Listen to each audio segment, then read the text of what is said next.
Hi everyone, it's Roger here from What's on Disney Plus. It's time for a quick Disney Plus news weekly Q&A. Completely screwed that one up. It's a little long day. But big hello and welcome to everyone, and welcome for joining me for this week's Q&A. So Patreons and our YouTube channel members have been able to submit questions in advance, but also our YouTube channel members can join in on the live chat right now here on YouTube. Also, anyone can watch, anyone can take part in the voting. Also, anyone can send in the super chat to send in your questions as well. That would be greatly appreciated. Yeah, that would be a big help for that. And yeah, so just let's jump into it. You can all hear me, so that's all good to go. So we've got quite a lot of questions and stuff today. Generally, I like to start with the title one. So let's kick off with Elliot. Says, I watch Disney Channel and I watch a lot of Bluey. Actually, Elliot says, I watched Disney Channel recently and I watched a lot of Bluey and shows for younger kids. I hardly saw any shows for older kids. Is Disney Channel only now making shows for young kids now? So I think this is something that has come up a few times. It's a regular issue with channels. Now, I think there's a couple of things we have to look at here. First off is kids of today and older people looking back at childhood. Now, the simple thing is viewership for Disney channels and Cartoon Network and shows like this are drastically down on year. This is nothing new. This has been going on for a decade. More and more kids have been shifting over to streaming platforms because essentially they have grown up in a world where on demand is default. That is the standard thing. You want to watch the new episode of what you want to watch, it's there. You want to have access to it, it's there. You don't have to sit there like I did when I was a kid at 4:30 on a Tuesday afternoon waiting to watch the latest episode of Batman, or on a Saturday morning, but sometime between 9 and 12, Spider-Man and the Amazing Friends might come on. They don't have that. They don't have to wait. And so therefore the concept of making a child wait, pop them down in front of a TV and say, yeah, well, you've got to sit through like half an hour to an hour of a show that you don't really like to wait for the show that you do like. They have grown up in a world where that doesn't exist. So if you turn on the Disney Channel right now and it's Bluey and they want to watch Mickey Mouse Clubhouse, they don't want to watch Bluey. They want to watch Mickey Mouse. It's right there on demand through Disney Plus and for YouTube and other platforms. They've grown up in a world without linear. And why would they want anything else? They've grown up in a different era to us. And this is where a lot of people look back at childhood through, what you used to watch and all the rest of it with a little bit of nostalgia of like, that's what I used to do. This is how I used to do it.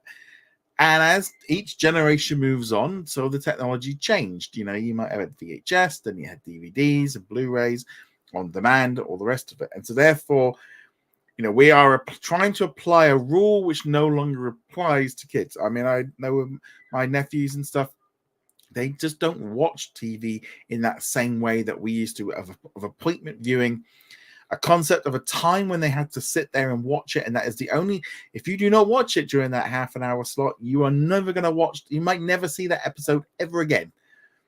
That probably to a kid now, if you said that to an 8-9-year-old, they couldn't probably understand the concept that was how we used to watch television.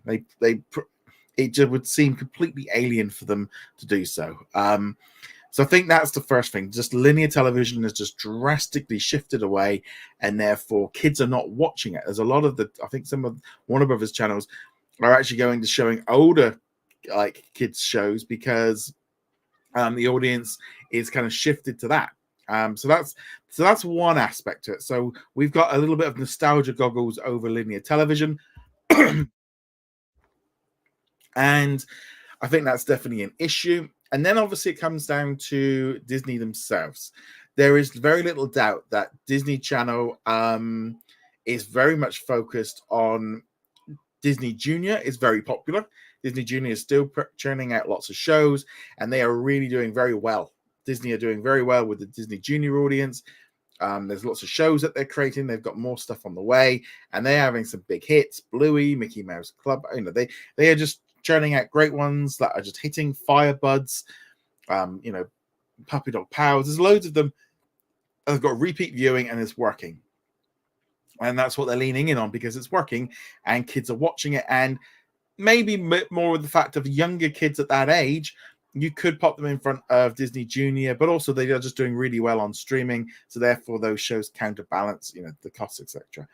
Then let's talk now about slightly older kids. And let's say maybe 8 to 12 as one bracket, and then maybe like teenagers as another. So let's look at say 7 to 12, like that kind of younger audience, but they're not Disney Junior Zone anymore. Disney is still making shows for them. They're still putting them out.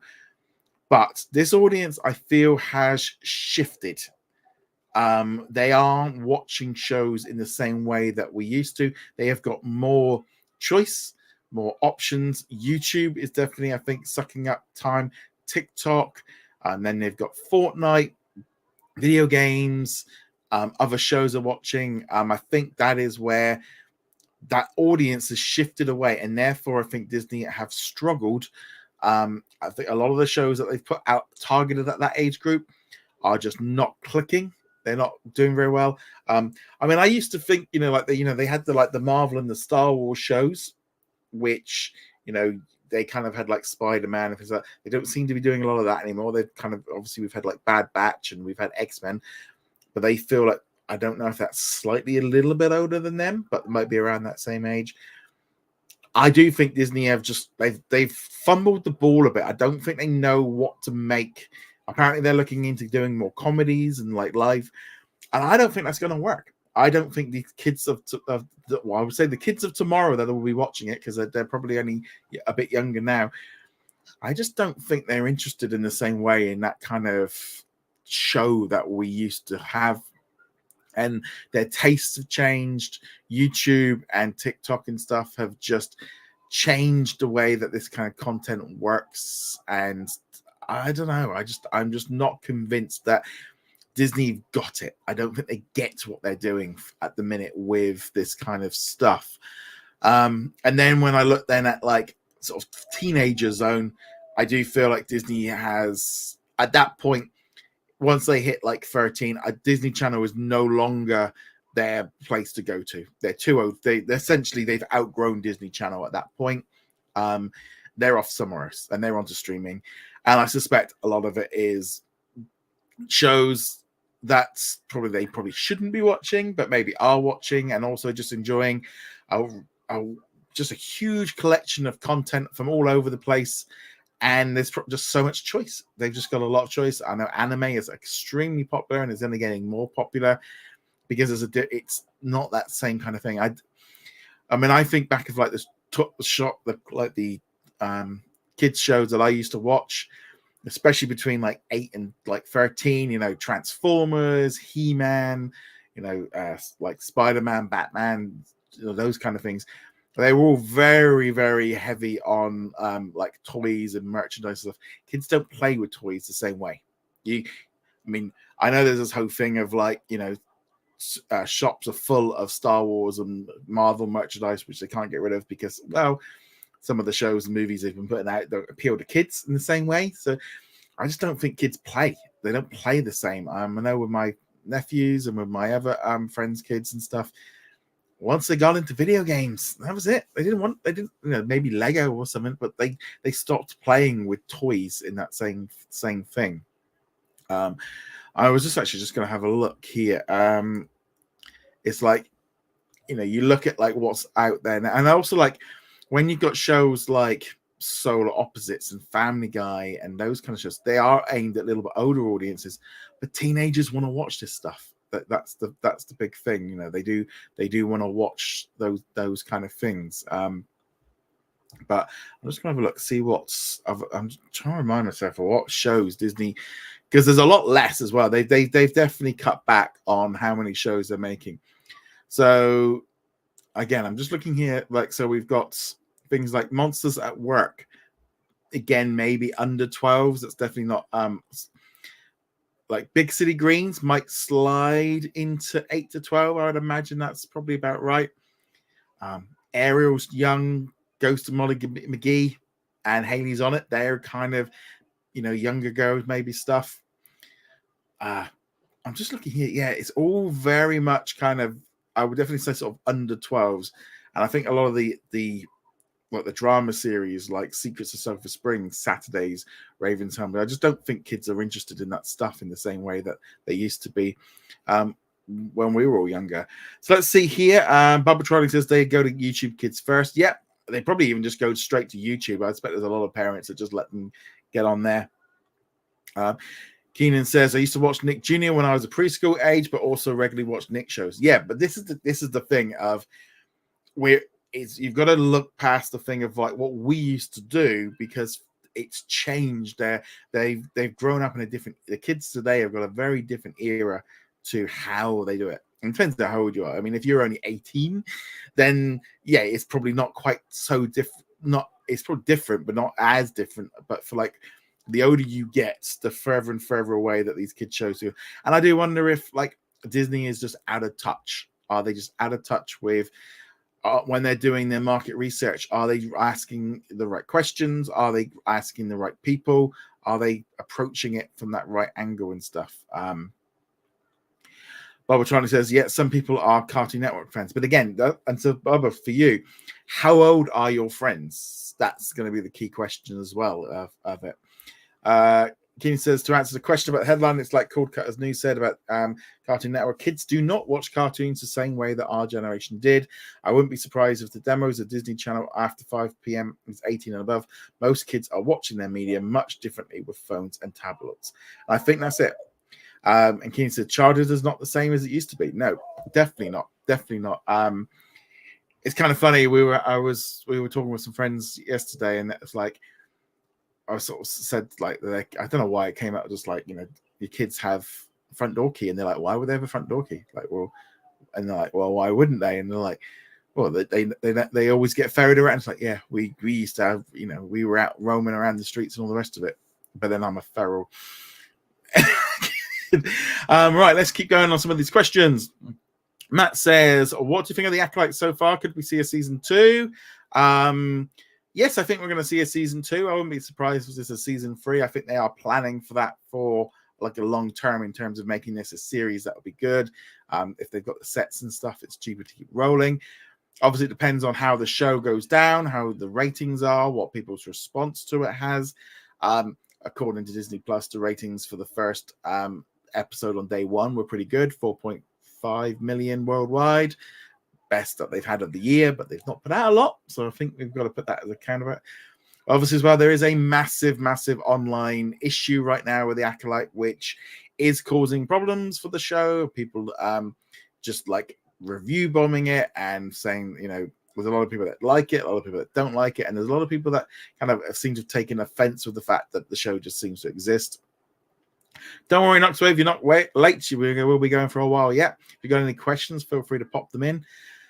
Yeah, I think we will see an Acolyte season 2. I think they'll be working on it. They might wait, see how the numbers are over time. But there's a lot of negativity about the Acolyte right now online, and it's the amount of comments that I've seen and messages I've had is probably the worst I've seen it for a long time. But there's also a lot of people that are really enjoying it. I mean, I'll put myself in that category. So yesterday, I wanted to do a little bit of a check, and I'm just going to bring up my social media because I did 2 questions yesterday. So I wanted to know how people were if people were watching it or not. And let's find the one. My items, here we go. Because I did a question, and I wanted to kind of do it on this one.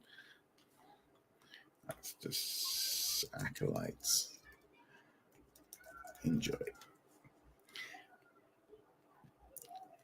Here we go. So I did a poll yesterday on our Facebook group asking how many people were enjoying it.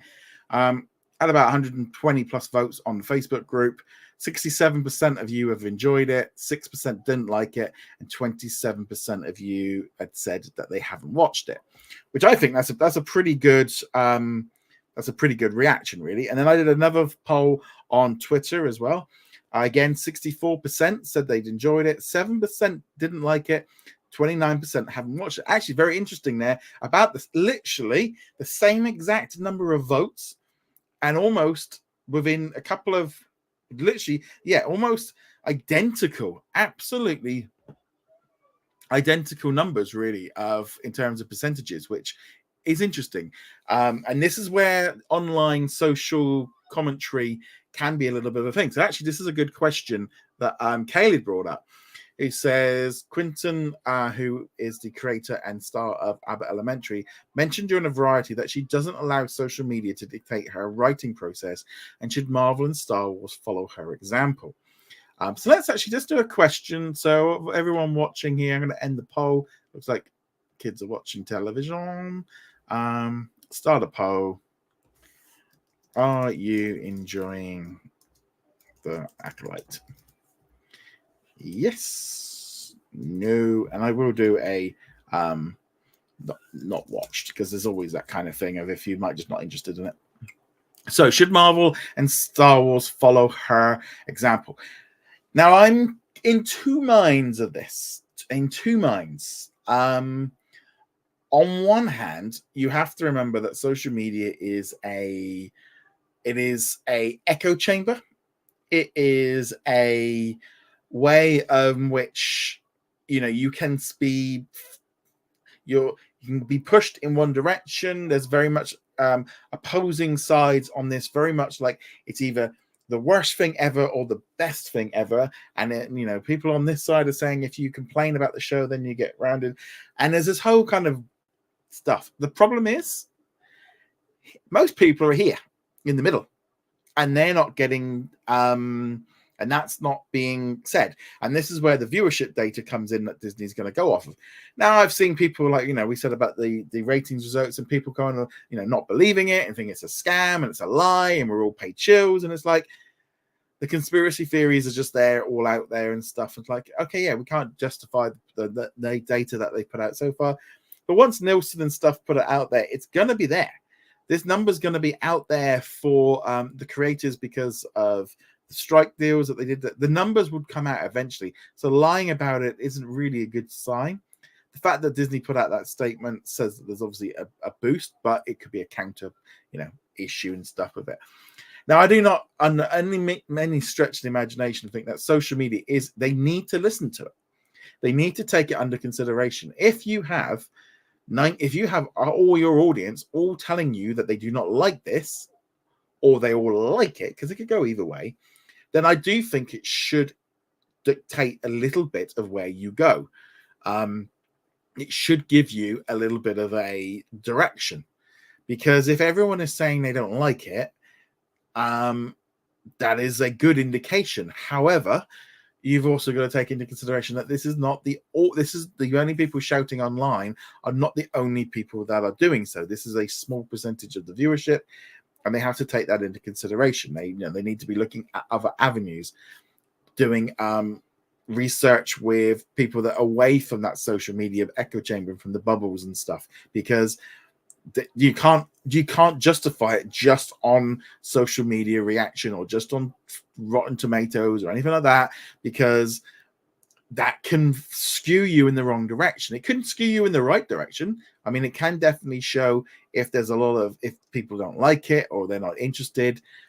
It can sway them. I mean, I think back to like when Sonic the Hedgehog, the trailer broke and it got review bombed, and everyone was just like, we don't like the look of it. We don't like the look of it. It doesn't look right. It doesn't. And they changed it before it got released because they realized, they listened to the public reaction to it and realized that this wasn't right.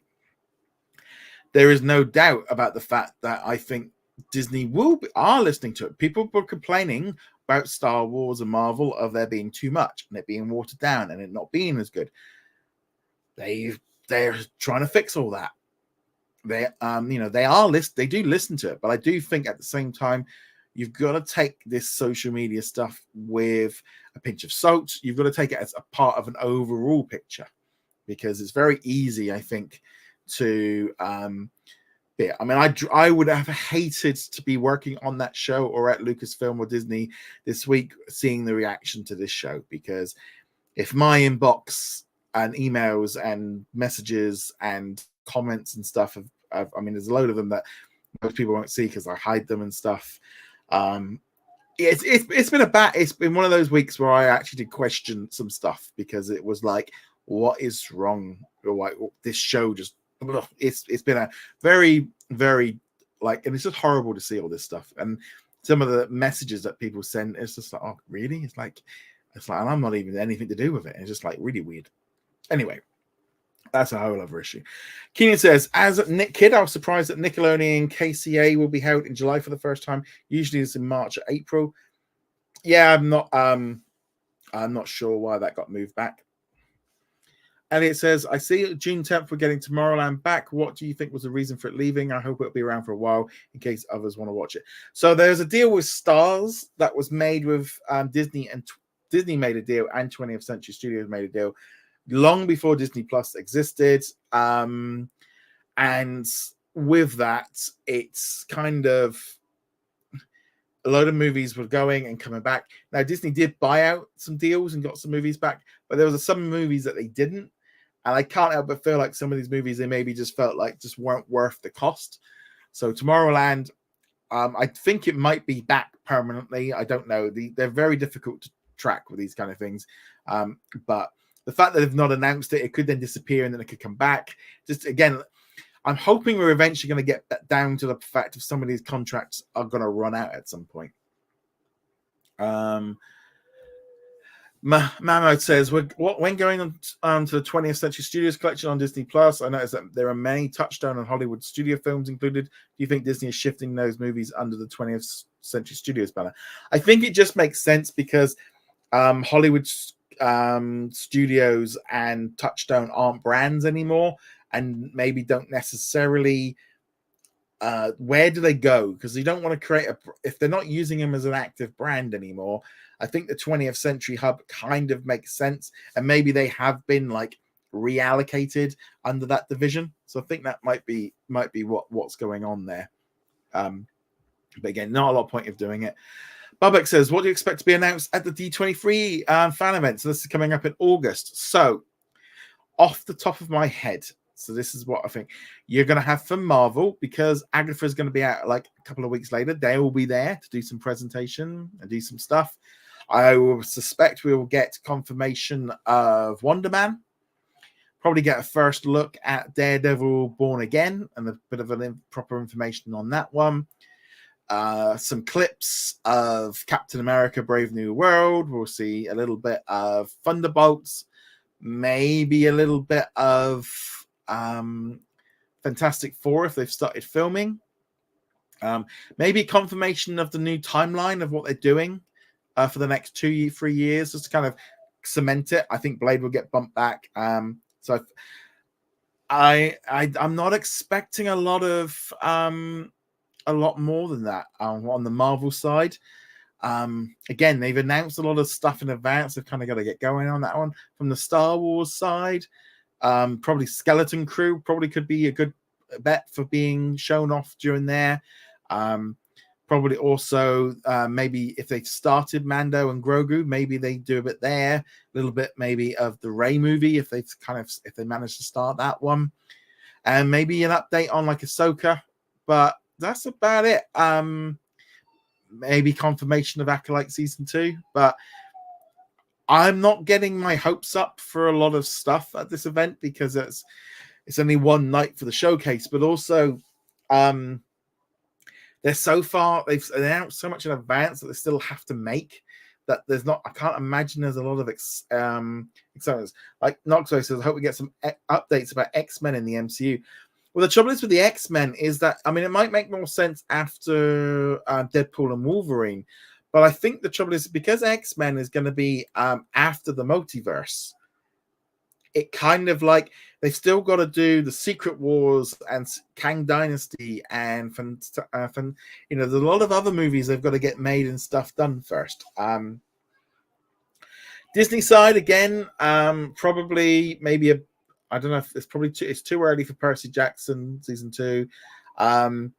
Maybe we'll probably get a look at Tron 3 that they filmed. Maybe Freaky Friday, if they've started that one, they might show a little bit of that one.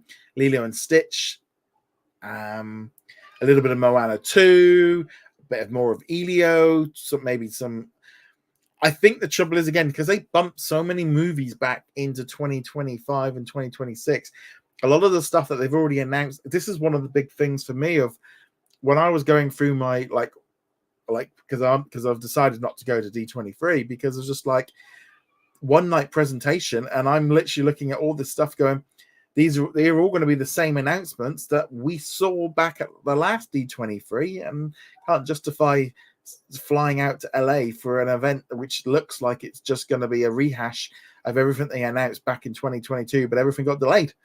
That's how I'm just not expecting a lot of big surprises because they've got so much to still throw at us. Maybe Snow White, Lion King, and all that stuff still to come, and that's all next year. And it's like, I don't know, just I'm a little bit, I'm not quite feeling it because, again, so much of it, it's not like we're sitting here going, oh, we don't know what's coming out from like January, February onwards. Most of the stuff's already wrapped and in the can.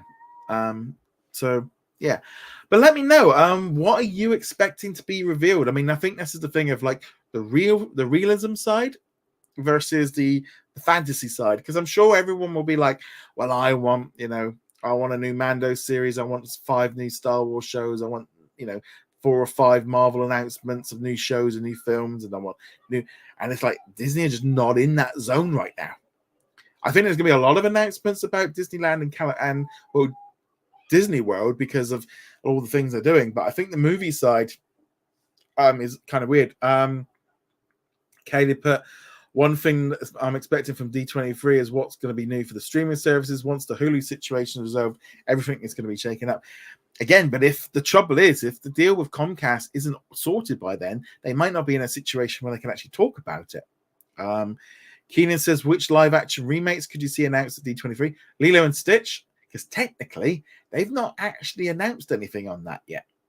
I know it's wrap filming, but that's the one. And I don't think the audiences want Hercules. They don't want these live action remakes right now.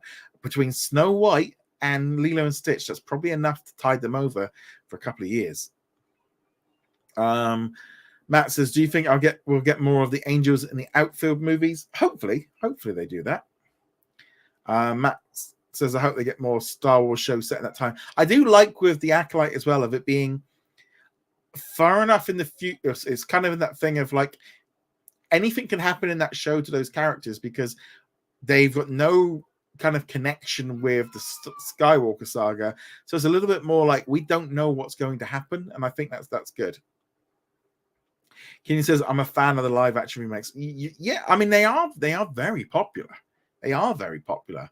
But I feel like Disney kind of ran them into the ground a little bit to the point where they've annoyed people.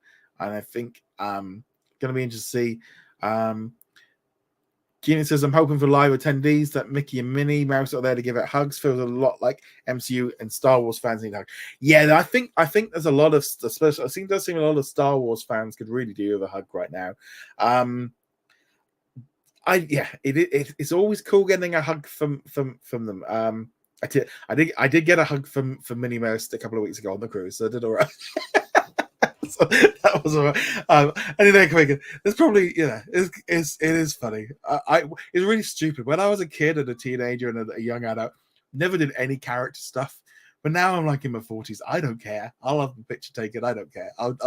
I'm fully in on it. Kenyon says, I know that Disney Plus Day is no more, but do you think they will release one Disney Plus original coincide with the D23 Expo? Possibly a movie. I'm not sure if they will do a movie. I think the days of them doing big drops of Disney Plus days, I think Disney Plus Day is over. I don't think that's coming back. I think that was a Chapek thing. I could see them doing a big like celebration across the parks and across everything for like for D23 and all the rest of it. As regards to I think if they live stream it, that might be the event of itself. I am just not convinced that the Disney Plus original movies are going to become much of it. I think we're going to really see a lot less of them. Let's see what we've got here. Tim says, will the Kardashians return for season 6 on Hulu and Disney Plus? I think they already have announced that was happening. And the fact that they were the most watched reality TV series, I really think that's probably going to work. Keenan says, since The Lion King was released in theaters to celebrate its 30th anniversary, I would do a wide release in 4K 3D so they can push it to a billion. Have they already done it? Is it already in 3K? Now, I'm not sure 3D works anymore because it doesn't feel like that's had any buzz for a while. I don't think the remake, I don't think the re-release would do a lot, probably a couple of million if they're lucky. Mahmoud says, since we are soon approaching Netflix pay 2 window with Disney, what do you think will happen? Will Disney buy back the pay 2 window, or will we share an agreement between HBO and 20th Century?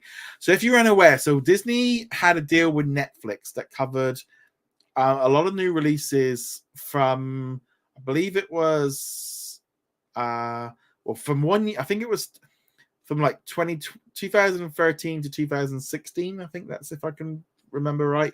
And with that they would get those access to those movies. So that's why we had things like Mary Poppins, where the stuff had to come off of there and so on.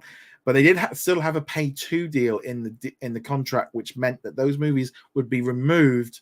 I believe it's like from 2026 onwards for like I believe that deal has been changed. I think it's either going to be I wouldn't be surprised if they're shared.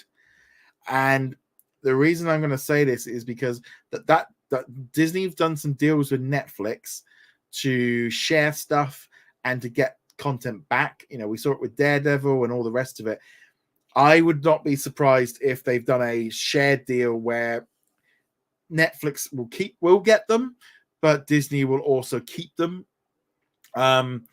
Yeah, and as Kaylee just said there, if I were Disney, I would do a sharing deal because sub-licensing is a new thing. Sharing is caring.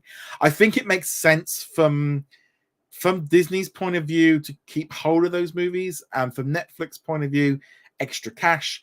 And in reality, how many people are realistically going to be watching Mary Poppins Returns and Rogue One and a few of the other movies? I imagine that Disney will pay up enough money that I imagine the deal's already been done because they've done a couple of deals already, and I wouldn't be at all surprised if there was something in that there at the time. Could be wrong, could be totally wrong, but I just don't see them removing like 3-4 years worth of movies over like 5 years, and sharing it would be a little bit easier for them. Let's see here. Elliot says, do you think Marvel will ever stop doing phases and just do shows where the characters come back? I think phases I think it makes sense. I think the idea of doing a phase like the Infinity Saga and then the Multiverse Saga, I like that kind of aspect where we have a period. It does feel like phases like 4 and 5. It's more of almost like something for them. Like they they plan for that and they call it that, and we've all clicked into this and all the rest of it. But it's essentially just a 3-part like DLC. Tim says, are the Disney Junior and Disney Channel shows starting to be a global release as Ariel set its premiere on Disney Plus on June? Yeah, so everyone's getting it on the same day. I think we are seeing Disney Channel shifting its focus a little bit to being global releases. And I think it's more on new releases that don't have the contract situations and stuff. Yeah. Let's see here. Leon says, more franchises, more pre-sales, online home sales, and a full ownership of ESPN and Hulu is all Disney Plus needs to make a full profit. Yeah, I think that's definitely, it needs all of that for sure.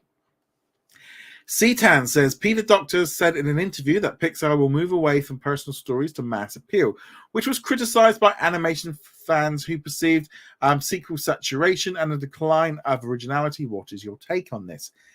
I do think this was taking a little bit out of context. I do feel like that Pixar is looking at what's happened over the last 5 movies or maybe even a bit further, and go like, have these movies connected with audiences in the same way that they used to?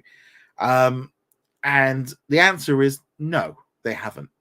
And why is that? So Pixar's obviously done a post-mortem, gone into much more depth.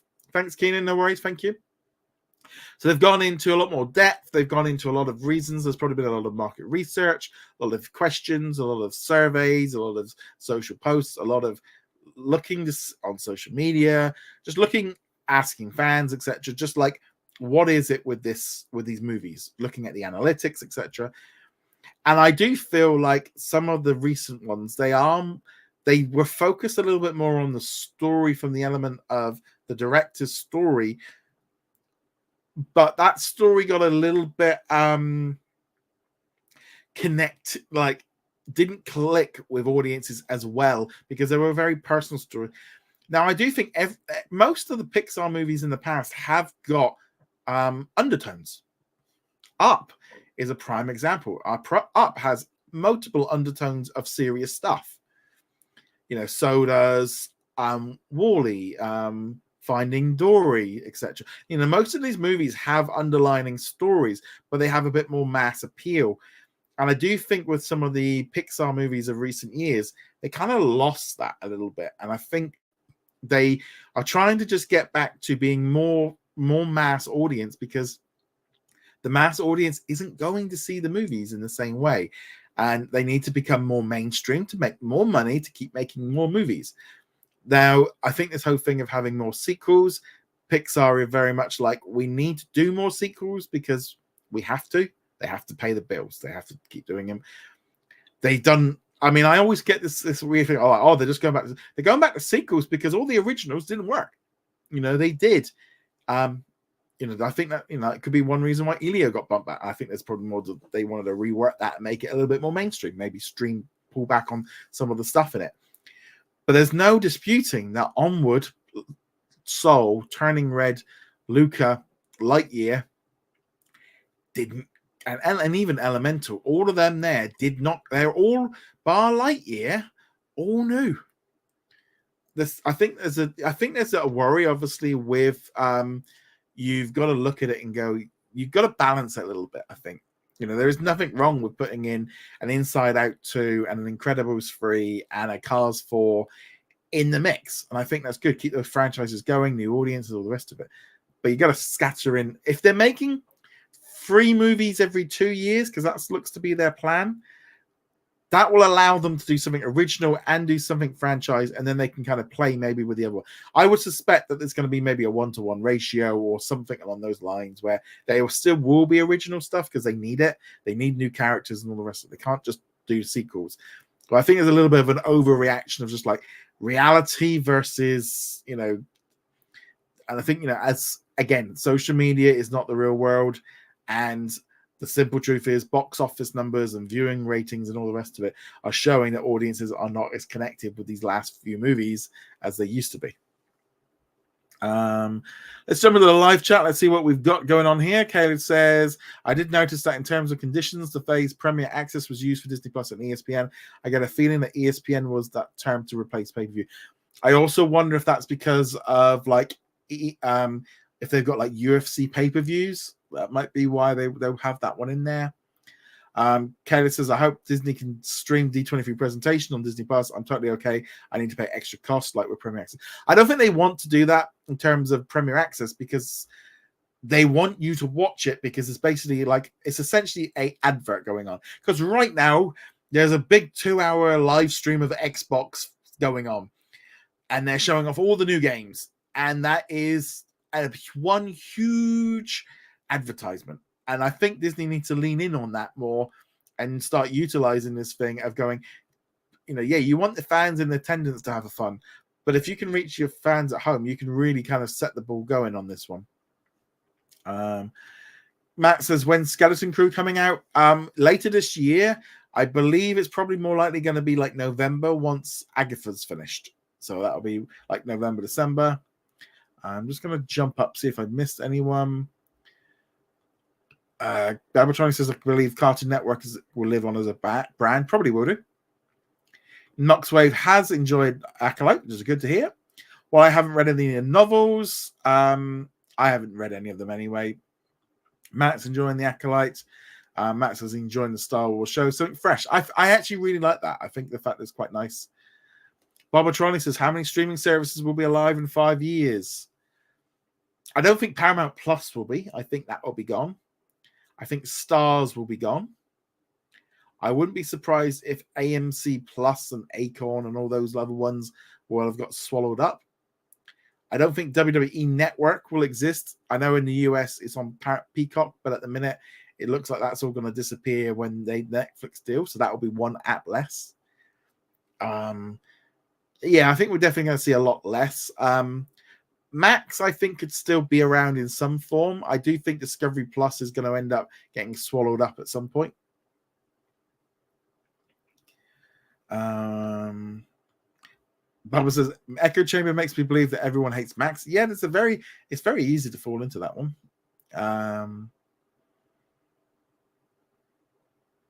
Let's see what we've got here.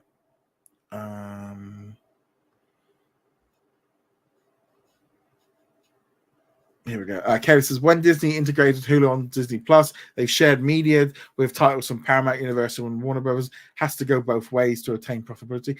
Yeah, but I also think some of that is more the fact that Warner, like Comcast's deal, or sorry, their deals with Disney. I wonder whether or not those deals were made where Disney has the right to put them on any platform, or whether they actually went to those, like to Warner Brothers and Paramount and stuff, and was like, we want to put these shows on Disney Plus as well. How much is this going to cost? It's very noticeable, like Universal movies aren't, or Universal content isn't. Keenan says, I never watched the MCU because it will get boring. That's a shame.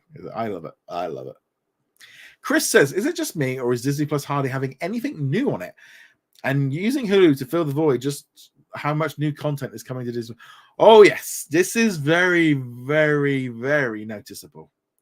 And it's been like this for a good 18 months. And it is getting a little bit like, sheesh. It's not so bad internationally because obviously we've got that Hulu content, so it makes it worthwhile. But if you are a US Disney Plus subscriber and you do not have the Hulu bundle, I do question. I mean, I wouldn't. I would be at the minute for Star Wars, but geesh, you get nothing. There's so little being released.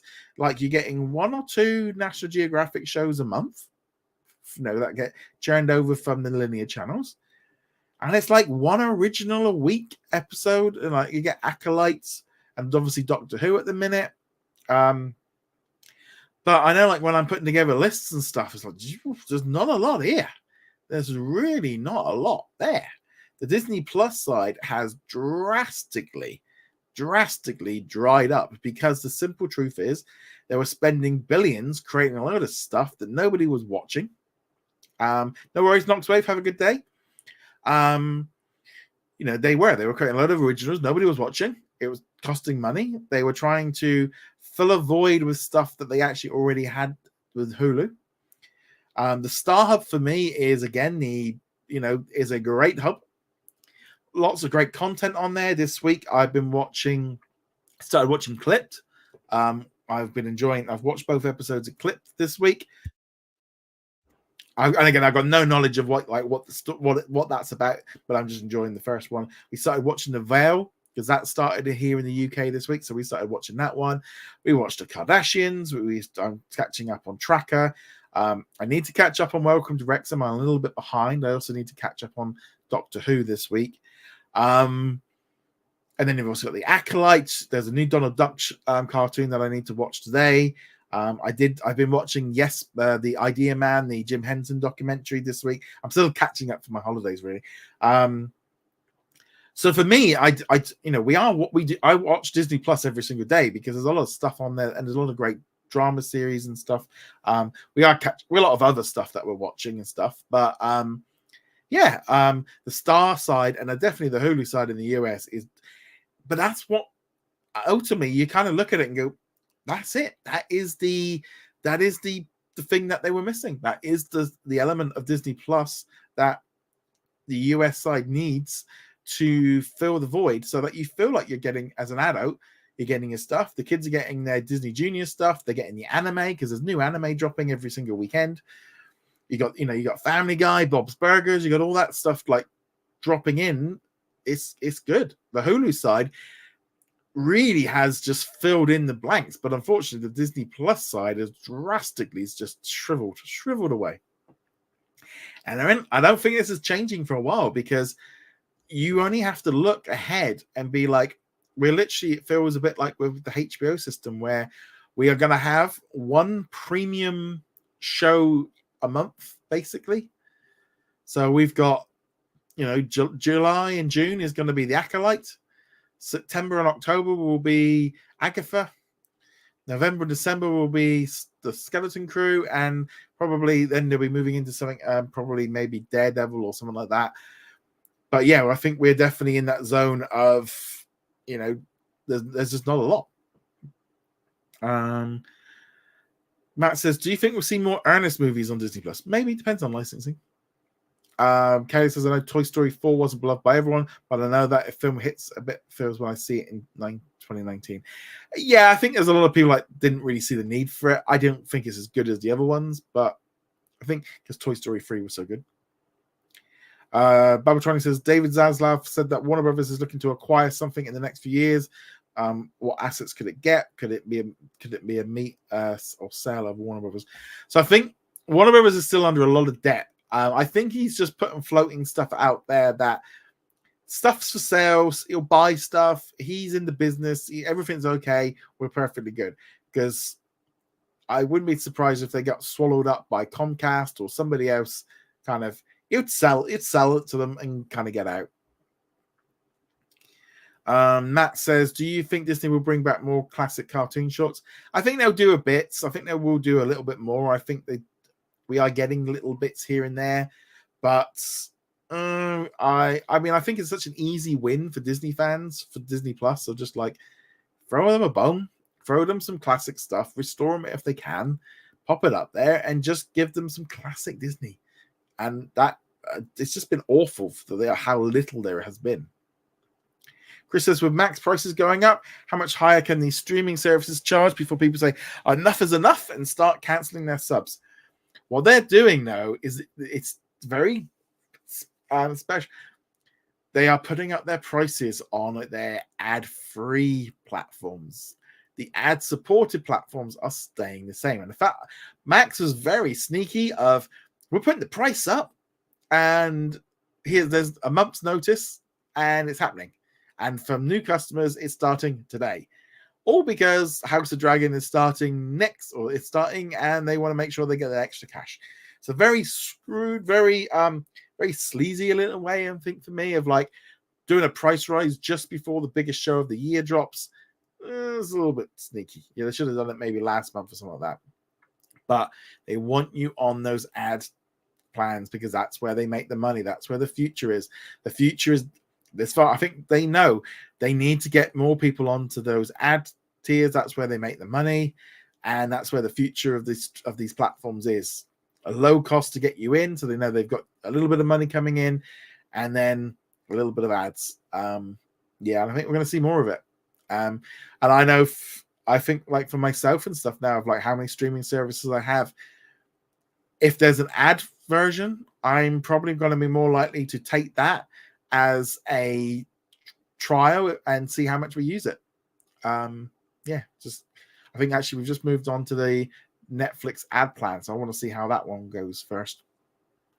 I think Disney Plus for me is always going to be ad free because it's just like that's just how it's going to be.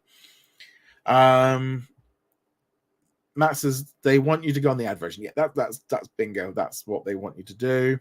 Mama says, when do you think the Starz and HBO library deals will end? Will they be during this decade or after? I think it's going to be a few more years. I think most of them are coming close to the end of it. I mean, that HBO deal they signed a long time ago. It was like 12 years ago, but they probably are coming very much to the end. Babak says Hulu and Netflix let you thumb up or thumb down content to better customize your feed. When do you think Disney Plus will add this? It would be a good idea. They've got to basically do a whole new algorithm. And yes, I think thumbs up, thumbs down is one way of doing it. But I can't help but feel like algorithmically, just you watching it should indicate whether or not you liked it or not in some ways. I do think unlike is a good way of sending a signal that they should take into consideration, but it's a bit funky on the app if you use it. But it would be, you would imagine it'd be an easy way of them implementing it rather than doing like watch time and what you've been watching and so on. Well, that's all the pre-done questions. Let's now move over to the live chat. So feel free to keep sending in your questions. We'll keep going until there's none left. So if you have joined in, or if you want to drop a super chat or anything like that, feel free to do that. So now, Ricardo says, hi, there are reports that once again the destiny of Paramount is unknown because Sherry Redstone is not happy with Skydance. I wish Sony or Apple would make another offer. I think the trouble is I don't think Sherry really wants to sell it. And I think that's the problem. So she's after a much bigger deal because she owns most of it and she's got the power. But I think the simple truth is she's kind of, I think they've reached the end of the road. And I think it's hard for anyone to accept it. Not easy to do. And to walk away from a family business is not easy. And she's probably under a lot of stress and she's probably all over the place. They might be able to push for a little bit more, but there is a limit. I think the Skydance deal probably is better in the long run than the Sony deal because, Ricardo just says the report is that Skydance is not interested in CBS if it gets to buy Paramount, and now Warner Brothers is looking to get CBS. I think it would make sense from that point of view. Warner Brothers don't have a linear channel, but they still have they don't have a main network channel. So if Warner Brothers got hold of CBS, they could do that, and that would give them a outlet for all their linear stuff, and it would kind of work with their business. Whereas I think both Skydance and Sony have realized that the benefit for Paramount Plus and Paramount content is basically license it out. They don't have enough money and enough content to fund a streaming service on their own. And actually, kind of understand. I don't think. I'm currently watching Insomnia on Paramount Plus, but they can't compete with Netflix and the other ones. And I think they realize that this is again the consolidation. And I think Max is in that weird zone of they'll license stuff that they'll do. They're in a completely different ballpark. Chris says, how did these services like HBO Showtime make money with ads back in the day, and why can't they do it today? Well, I think those big channels like Showtime and HBO there were premium channels without ads, so you were paying a lot more for them. But also there was a lot less of them, and that was a premium way of doing it, and it was a bolt on to your cable platform. Because here's the thing, here in the UK we didn't have Showtime or HBO channels like that. They didn't exist in the same way. You had your Sky bundles or your Virgin bundles, cable stuff, but we didn't have those premium channels in the same way. But in the US, I think it was just the fact that people liked having that content, that big inexpensive stuff, that premium thing, and the world was just a different place. I think just the streaming services became them, and then they kind of got left out on their own.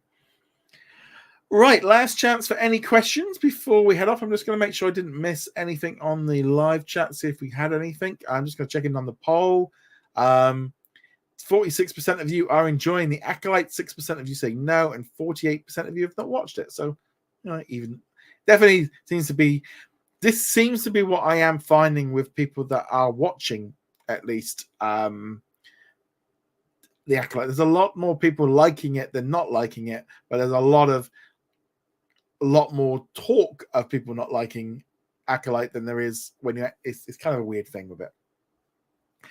Right. On that note, since there's no more questions and we're just coming up to an hour, A big thank you to all of our patrons. A big thank you to everyone that has joined in, everyone that's a YouTube channel member. Quick one here from Bubble Trolling. Do you think that Discovery will pull off the Discovery content if Peacock merged with Max? No, I think they'll chuck it all in there. It'll all be included. Right. On that note, guys, I'll be back next week with another live Q&A. And during the week, there'll be new episodes of the What's on Disney Plus news podcast. And on that note, guys, thank you very much. See you guys soon. Laters.